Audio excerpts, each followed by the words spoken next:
So, ayan guys, welcome back sa aming YouTube channel, Jam and Zet. Ayan, magluluto tayo. Ngayong araw ay magluluto tayo ng munggo. Sasahugan natin siya ng dried na sap-sap. Tapos, lalagyan natin siya ng dahon ng, ano bang pangalan itong dahon na to? Spinach. Ayun.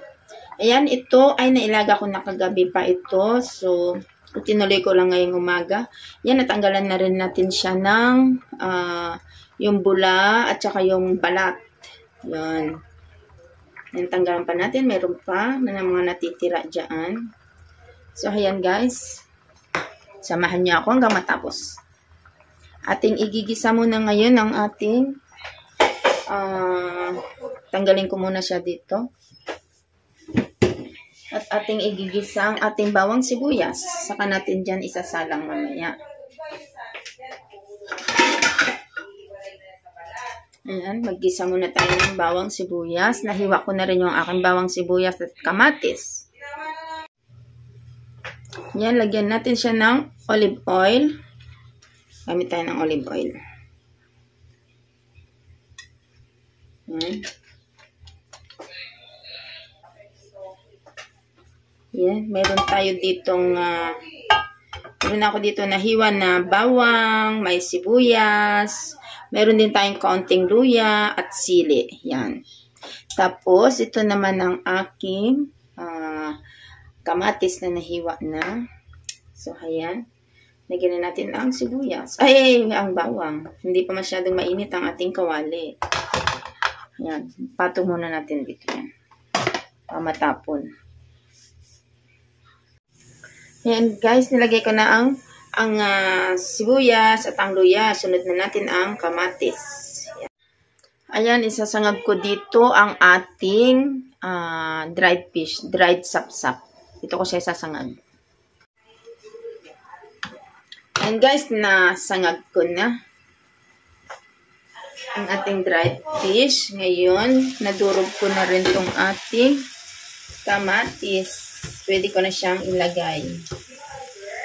Lagyan na natin ang ating dried na anong pangalan nito? Sap-sap. Yan.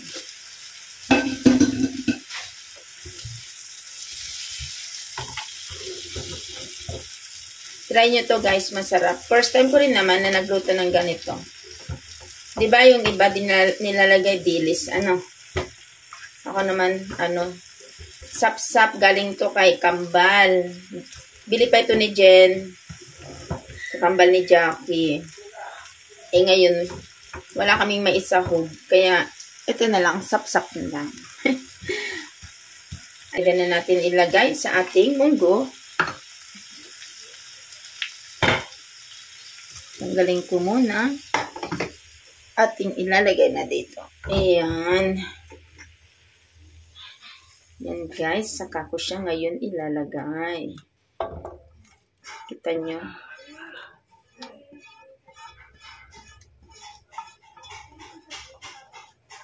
Yan.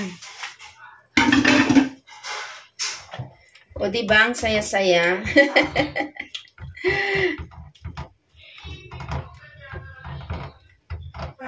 Yan. Lagyan natin ng magic sarap, pampalasa. Okay, and then patis. Maglalagay tayo ng patis, syempre. Ito yung pampasarap, patis. Ang patis. Ako pag nagluluto, laging may patis. Depende, syempre. Ayan, tansyahin muna natin. Tama na muna ang isang sandok na patis. Baka naman umalat.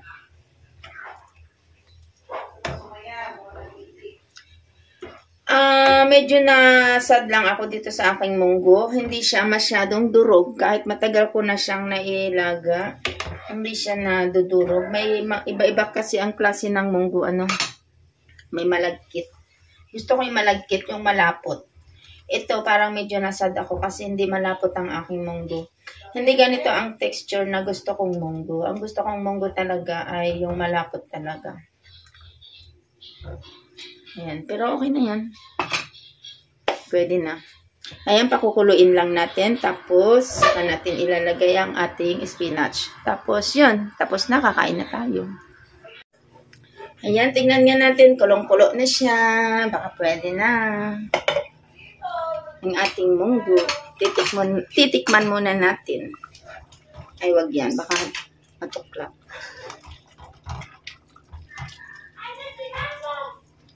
Sakto lang pala yung akin nilagyan na patis. Isang sandok lang.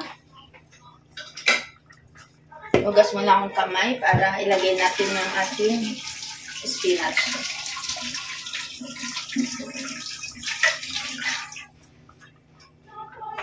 Kung sa Pilipinas, ang nilalagyan natin ay dahon ng ampalaya or dahon ng malunggay. Dito naman sa amin na spinach naman. O, di ba?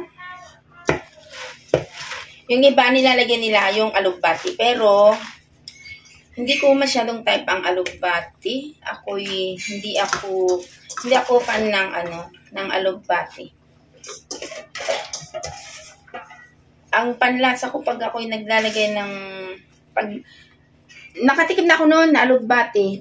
Ang panlasa ko dun ay lasang lupa. Ganon din ba kayo? Ganon ako'y naanuhan sa kanyang lasa. Ayan, tingnan nyo ang aking spinach, guys. Oh. Talagang fresh na fresh pa siya. Mura lang dito ang spinach. Magkano lang bili ko dito? Wala pang 20 pesos yun. Siguro mga nasa 15 SR. Ay, 15 SR. 15 pesos lang. Ayan.